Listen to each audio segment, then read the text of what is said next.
Halo, selamat datang dalam seri perkuliahan Kepemimpinan dan Manajemen Perubahan pada program Mikrokredensial Politeknik Negeri Batam.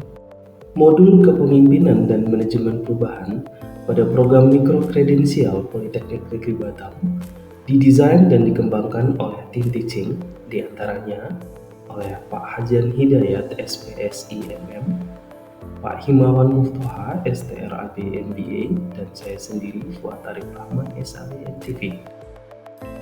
Pada bagian pertama dalam seri perkuliahan ini, kita akan membahas terkait dengan konsep dan kerangka dasar kompetensi kepemimpinan. Diharapkan setelah mengikuti modul ini, rekan-rekan mahasiswa mampu untuk memahami konsep kepemimpinan dan kerangka dasar mengembangkan kompetensi kepemimpinan. Selain itu, setelah mempelajari modul ini, rekan-rekan mahasiswa diharapkan mampu memiliki pengetahuan dan pemahaman terkait dengan konsep kepemimpinan, kemudian mampu memahami ukuran efektivitas dalam praktik kepemimpinan, khususnya pada level-level organisasi dan entitas bisnis pada umumnya. Kemudian, rekan-rekan mahasiswa juga diharapkan memiliki pengetahuan terkait dengan kompetensi kepemimpinan dengan menggunakan kerangka piramida kepemimpinan. Baiklah, sebagai pembuka perkuliahan kita, sebagaimana yang kita ketahui dalam sejarah Republik Indonesia, kita memiliki seorang jenderal besar, yaitu Jenderal Sudirman, sebagai seorang pemimpin yang memperjuangkan kemerdekaan Republik Indonesia. Beliau dikenal sebagai pemimpin yang tangguh dan tentunya dihargai oleh anak buahnya. Dari sini tentu muncul pertanyaan, bagaimana beliau bisa memiliki anak buah yang setia? Apa yang beliau lakukan sehingga mampu membuat anak buahnya rela berjuang sampai mati? Apa karakteristik yang dimiliki oleh beliau? Fenomena tersebut tentu berkaitan dengan kepemimpinan. Sebagai awal untuk memahami konsep kepemimpinan, pada modul ini akan dibahas tentang konsep dari kepemimpinan, peran pemimpin, kemudian ukuran efektivitas kepemimpinan, dan perbedaan antara kepemimpinan dengan konsep yang sangat terkait, yaitu manajemen. Untuk memulainya, mari kita awali dengan definisi kepemimpinan. Menurut Carey, yaitu seorang pakar kepemimpinan dalam bukunya Leadership in Organization, beliau merupakan salah satu profesor dari State University of New York, menjelaskan bahwa kepemimpinan merupakan sebuah proses mempengaruhi orang lain untuk memahami dan setuju tentang apa yang perlu dilakukan dan bagaimana melakukannya, serta proses memfasilitasi upaya individu dan kolektif untuk mencapai tujuan bersama. Sedangkan menurut House, kepemimpinan adalah kemampuan seseorang untuk mempengaruhi, memotivasi, dan memungkinkan orang lain untuk berkontribusi terhadap efektivitas dan keberhasilan dari organisasi. Dari dua definisi tersebut, dapat dilihat bahwa di sini terdapat satu kata kunci, di mana kepemimpinan merujuk pada kemampuan seorang pemimpin dalam mempengaruhi orang lain, baik seorang individu maupun sekelompok, bahkan satu organisasi. Nah, pertanyaannya tentu bagaimana cara dari seorang pemimpin dapat mempengaruhi efektivitas kelompok atau organisasi. Berdasarkan berbagai sumber dan definisi yang sebelumnya sudah kita bicarakan, bahwa sesungguhnya cara seorang pemimpin dalam mempengaruhi anggota individu maupun anggota kelompok dalam organisasinya tentu dengan memberikan motivasi kepada masing-masing anggota untuk dapat mencapai tujuan. Pemimpin juga perlu membangun rasa saling percaya dan kerjasama dari antar anggota yang ada dalam organisasi. Pemimpin juga perlu hadir dalam organisasi untuk memberikan koordinasi secara terintegrasi di antara berbagai macam kelompok dan departemen yang ada dalam organisasi kita.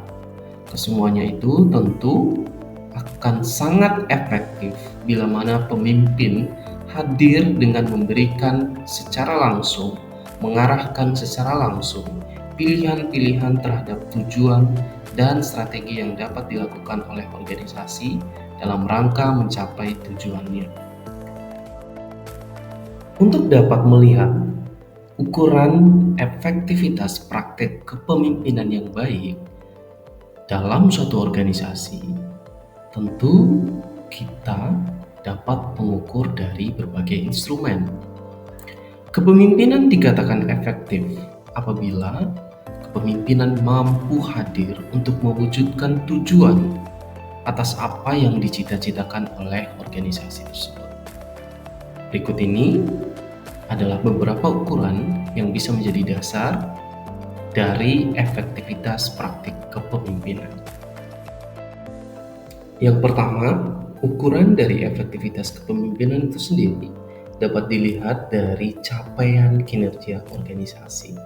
Hal ini dapat diukur dari beberapa hal, misalnya dari jumlah penjualan, peningkatan laba perusahaan, peningkatan produktivitas, atau peningkatan jangkauan pasar dan sejenisnya.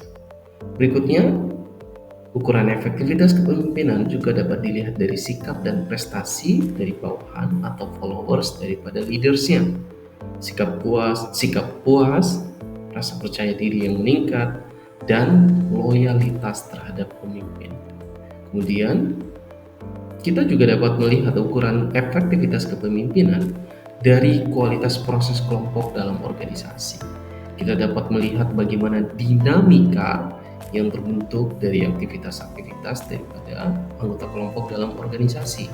Apakah mereka saling bekerja satu sama lain ya dalam rangka untuk mencapai tujuan yang sebelumnya sudah ditentukan. Mereka juga dapat dilihat dari berbagai keseriusan, kemudian komitmen daripada masing-masing anggota dalam organisasi. Dan ukuran efektivitas kepemimpinan juga dapat dilihat dari karir kepemimpinan itu sendiri, yaitu apakah yang bersangkutan menunjukkan keberhasilan dalam karir kepemimpinannya dalam organisasi.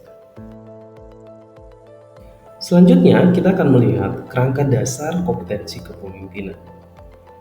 Kerangka dasar kompetensi kepemimpinan ini penting sekali untuk dapat dipahami agar kita dapat mencapai kepemimpinan yang efektif.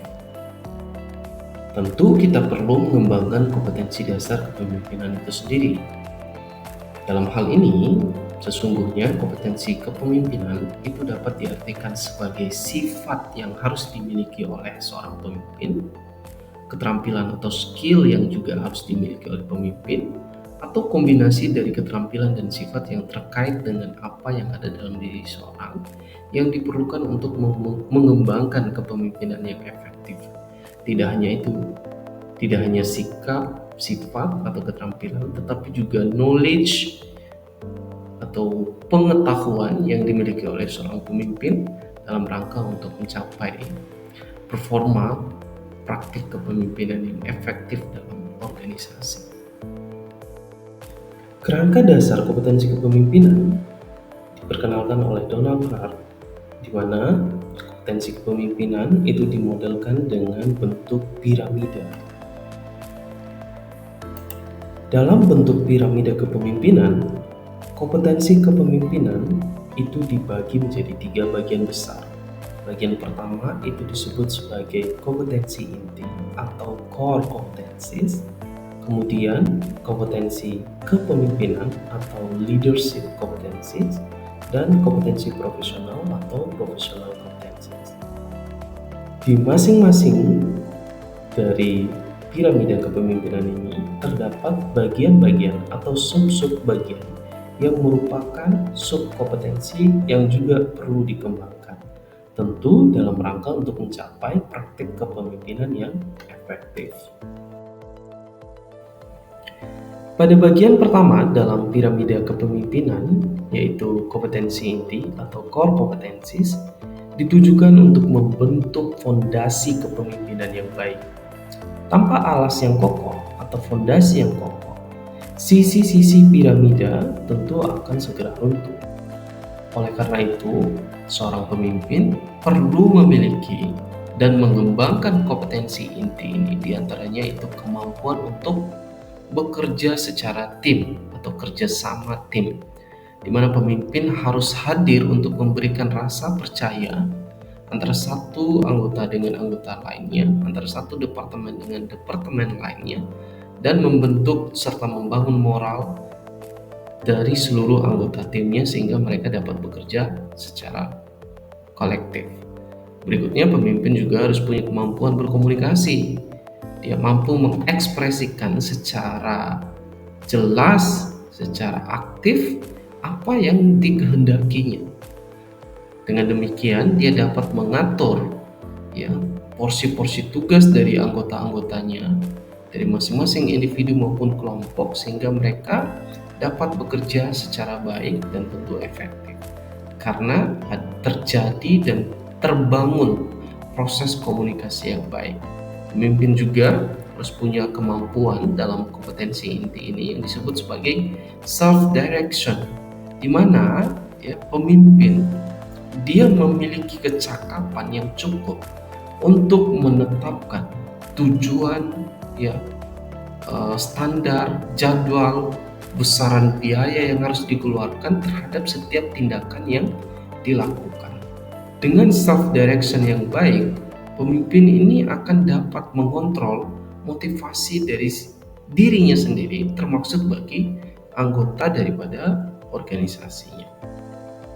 Selain itu, dalam kompetensi inti, pemimpin juga harus memiliki kecakapan untuk memecahkan masalah, mengidentifikasi, dan memitigasi dari setiap masalah atau risiko yang dapat tumbuh atau timbul. Ya, seorang pemimpin dengan kemampuan kompetensi inti yang dia miliki, ya, dia dapat mengidentifikasi dan mengumpulkan informasi yang relevan terhadap berbagai masalah yang mungkin timbul selama proses perjalanan organisasi. Berikutnya, pemimpin juga perlu memiliki keterampilan interpersonal, kemampuan mengelola hubungan dengan klien, dan membangun hubungan yang sesuai dengan jaringan kerja dari berbagai karakter dalam organisasi yang tentu berbeda-beda, baik secara struktural maupun secara emosional dari hubungan antara satu kandidat karyawan dengan kandidat karyawan yang lain. Ya, hingga pada dalam kompetensi inti ini, kemampuan seorang pemimpin juga terhadap aspek finansial.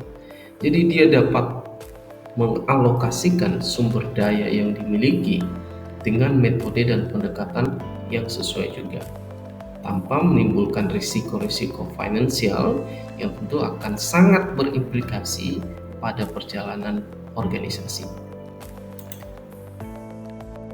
Pada bagian kedua dalam piramida kepemimpinan, yaitu kompetensi kepemimpinan atau leadership competencies, ditujukan untuk membentuk struktur dasar yang memisahkan pemimpin dari karakter yang disebut sebagai bos, dengan membangun pengetahuan dan keterampilan yang dibutuhkan untuk mengarahkan organisasi ke ujung tombak bisnisnya. Tanpa kompetensi ini, seorang pemimpin memiliki dasar yang dangkal untuk bekerja. Di antara leadership competencies ini, tentu yang paling utama yaitu leadership abilities-nya, yaitu kemampuan memimpin, menampilkan atribut yang membuat orang senang ya mengikuti. Dia punya value, nilai yang membuat orang itu dapat mengerti apa yang diinginkan oleh pemimpin itu sendiri, memberikan rasa percaya, mengumpulkan tim, dan membangun moral dalam keadaan yang juga termasuk dalam keadaan sulit. Ya. Kemudian pemimpin juga harus memberikan visi yang jelas, ya, pandangan-pandangan ke depan terkait dengan arah perjalanan organisasi.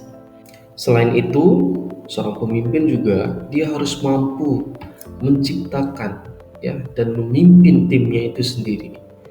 Atau dalam praktek kepemimpinan disebut sebagai one team, one vision and one goals. Jadi orang-orang yang bekerja dalam satu organisasi di bawah komando pemimpinnya, dia memiliki kekompakan yang sama, ya, visi yang sama, dan tentu goals atau tujuan yang sama. Ya, dalam kompetensi kepemimpinan ini, aspek ini tentu sangat krusial karena kita sadar kalau orang-orang tidak memiliki gerakan yang sama, arah tujuan yang sama, tentu akan sangat sulit sekali dalam mencapai tujuan yang sudah ditetapkan. Nah, dalam leadership competencies ini, selain kemampuan memimpin, kemampuan memaparkan, menetapkan visi dan misi yang jelas, kemampuan membuat dan menciptakan tim yang utuh, yang solid, juga seorang pemimpin harus memiliki kecakapan dalam meresolusi konflik, ya. Apabila potensi-potensi konflik itu timbul dan terjadi dalam organisasi kita, hingga pada menerapkan strategi di mana pemimpin melibatkan seluruh elemen karyawan yang ada di dalam organisasi sehingga mereka merasa merupakan bagian daripada organisasi. Terakhir, dalam bagian ketiga dalam piramida kepemimpinan, yaitu professional competencies atau kompetensi profesional, ini merupakan bagian yang juga tidak kalah penting, ya.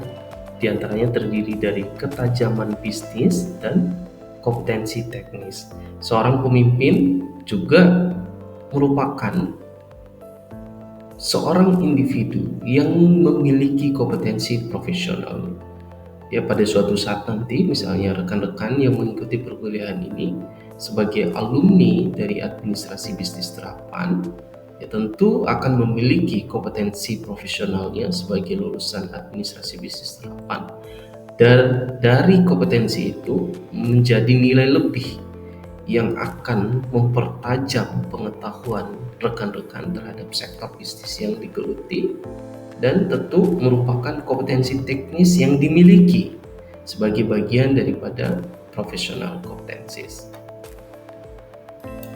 Rekan-rekan sekalian, demikian seri pertama perkuliahan kepemimpinan dan manajemen perubahan pada program Mikro Kredensial Politeknik Negeri Batam. Kita ketemu lagi dalam seri berikutnya.